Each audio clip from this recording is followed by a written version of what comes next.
Oi, pessoal, tudo bem? Bem-vindos a mais uma aula de mecânica dos solos. Continuamos hoje com o tema compactação de solos.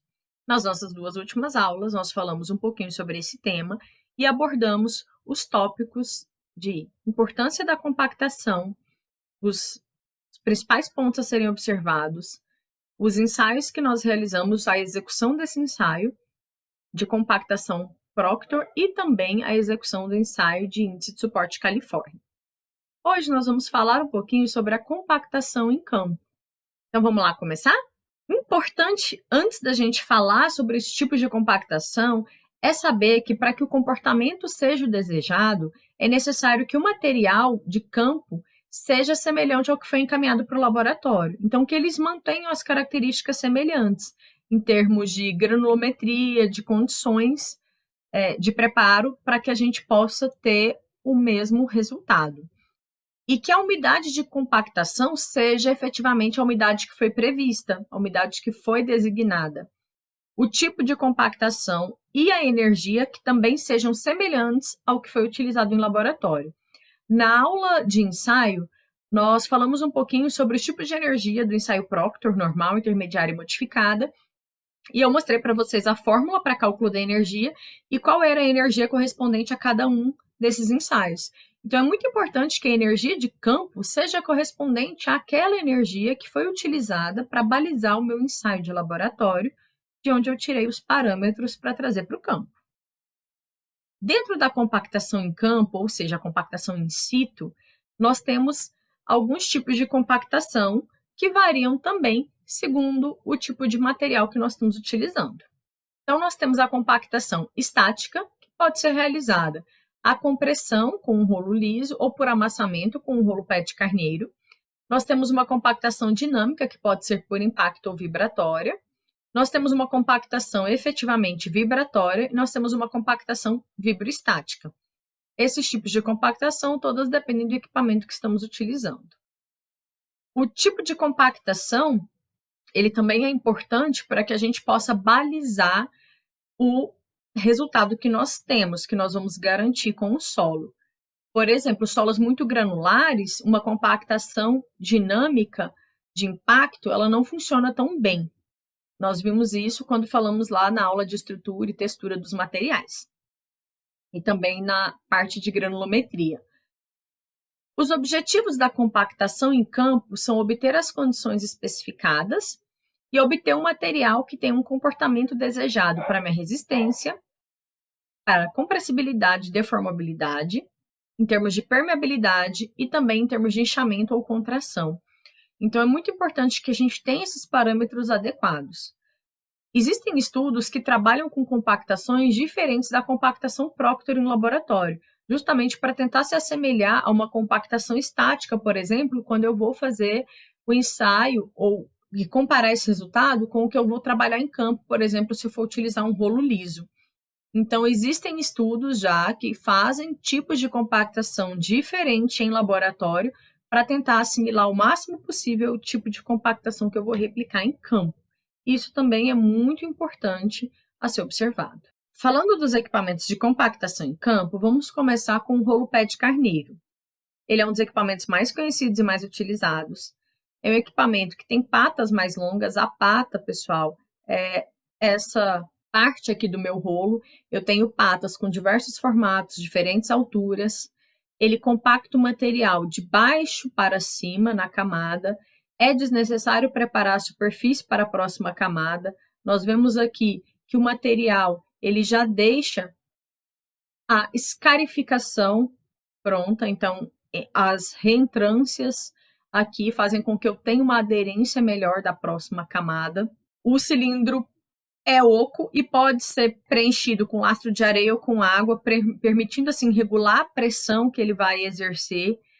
É um equipamento que possui baixa velocidade, então ele não tem uma produtividade tão alta, e normalmente são substituídos por equipamentos que apresentam maior produção dependendo da obra.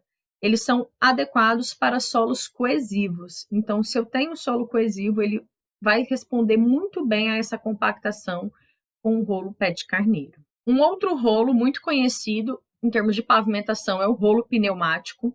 São muito utilizados para compactação de areias finas e silts pouco plásticos, inclusive para areias de graduação uniforme e também para o CBUQ, o concreto betuminoso usinado a quente, a nossa capa de pavimentação. Eles podem compactar camadas maiores até 50 centímetros, o rolo pé de carneiro já não compacta camadas tão altas, ele compacta de cima para baixo, também diferente do rolo pé de carneiro, que compactava de baixo para cima. Apresenta uma velocidade entre 4 a 6 km por hora, é considerado baixa velocidade, então é um equipamento também que não tem uma produtividade tão alta. O peso do equipamento varia entre 10 a 100 toneladas força, por causa da pressão dos pneus. Então, esse peso do equipamento é função da pressão dos pneus e eu posso ter esse controle também.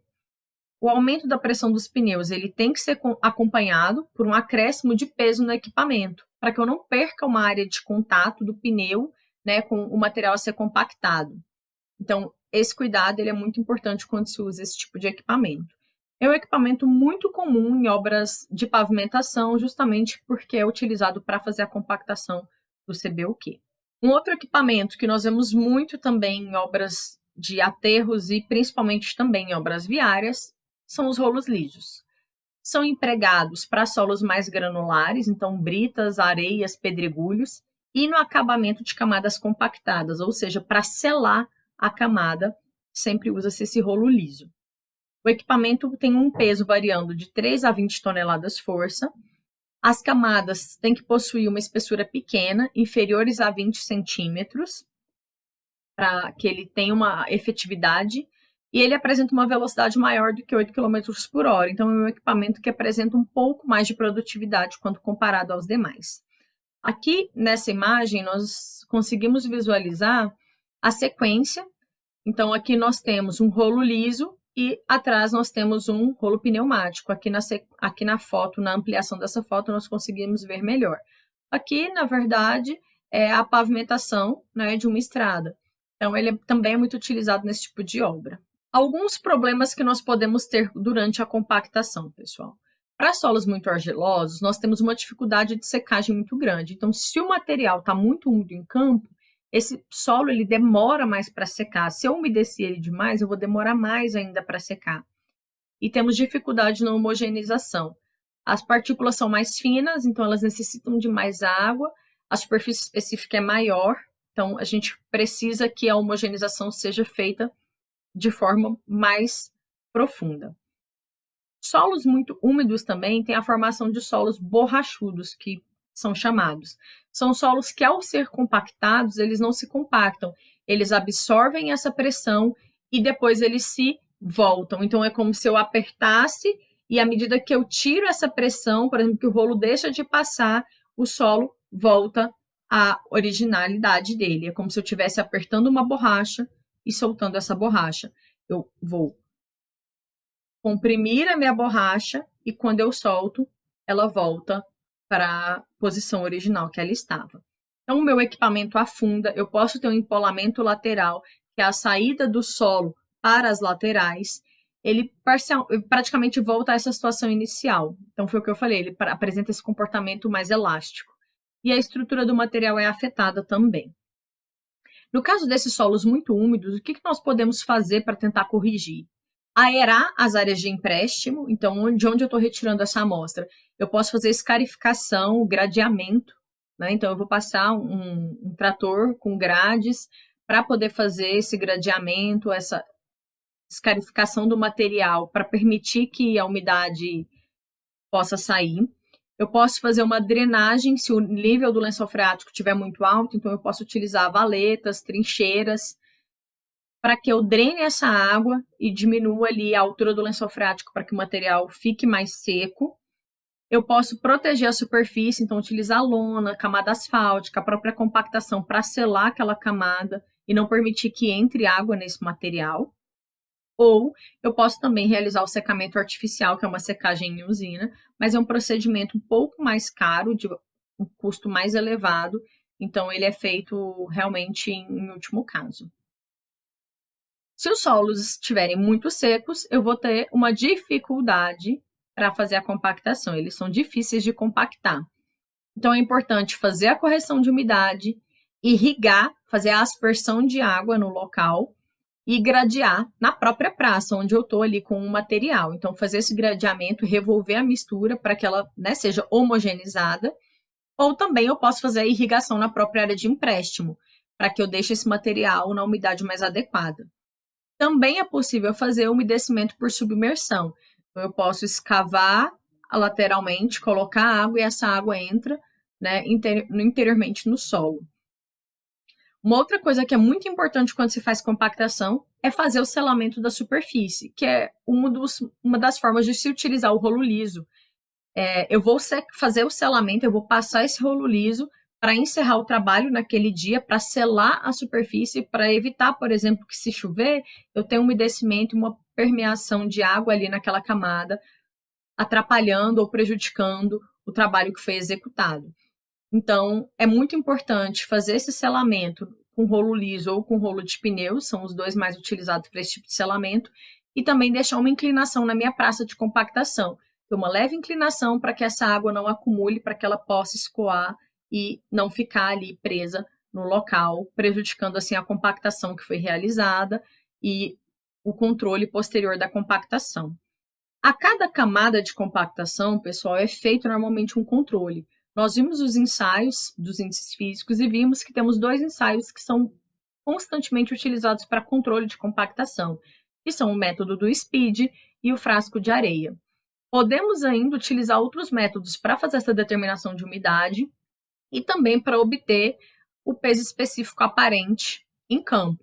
Como eu falei para vocês, pode-se utilizar o cilindro biselado também, temos outras técnicas. Então, nós vimos já esses ensaios, por isso eu não vou me ater no controle de compactação quando dá as aulas de teor de umidade e de peso específico aparente, nós nos debruçamos sobre a execução desses ensaios. Então, quem tiver alguma dúvida, volta lá nessas aulas anteriores. Eu espero que vocês tenham gostado da aula de hoje, espero que tenha sido proveitosa para vocês aprofundarem os conceitos de compactação. Bons estudos, até mais, pessoal!